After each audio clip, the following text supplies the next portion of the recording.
All right, Kristen, so talk to me about how this was planned out. This was not something that you did spur of the moment. You had a permit, I believe, to do this outside of the Planned Parenthood?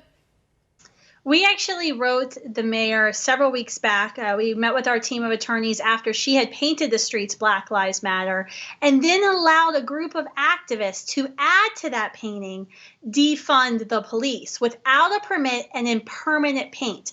So we wrote a letter and said, this opens up the streets of DC to public expression. We would like the opportunity to add our voice to this important conversation happening right now. And there's not a better place to do that than in front of Planned Parenthood, which not only has past racism practices, but present racism practices. And so that's why we went out there. We asked her to respond. We worked with the city, got a permit to assemble. We had our face masks. The mayor never responded to us. The police did tell us to bring temporary paint, which we complied with. When we arrived at 5 a.m. on Saturday, we had the mayor's answer, because there were 6 police cars waiting for us, threatening arrest if we painted on the street. And so we actually went with backup plan, being activists that we are. We had sidewalk chalk. So we pulled out the sidewalk chalk, began writing on the sidewalks, which happens every single Saturday in front of that Planned Parenthood. And when the student leaders began to write with washable chalk, they were arrested.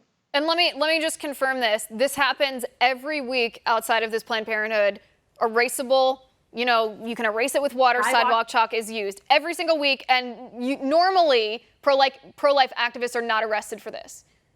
Absolutely. In fact, Warner, one of the Students for Life team members who was arrested, has done this at least 20 times this year because he sidewalk counsels every single Saturday in front of that Planned Parenthood.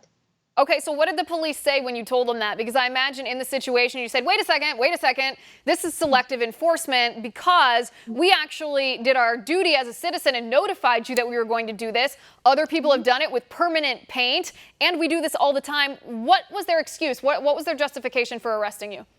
This is clear viewpoint discrimination. We went up to the police. We asked them what was going on. We actually asked the police officers in charge who they were reporting to, and they said very directly, the mayor. So we know this was viewpoint discrimination by the Washington, D.C. mayor, who has long-standing relationships with that Planned Parenthood. She was, their honored guest at their opening. She signed a bill into law at that Planned Parenthood location. So we know what was really going on, that the government has decided that some speech is allowed and some speech isn't allowed. And if you're pro-life, that means your speech is not allowed.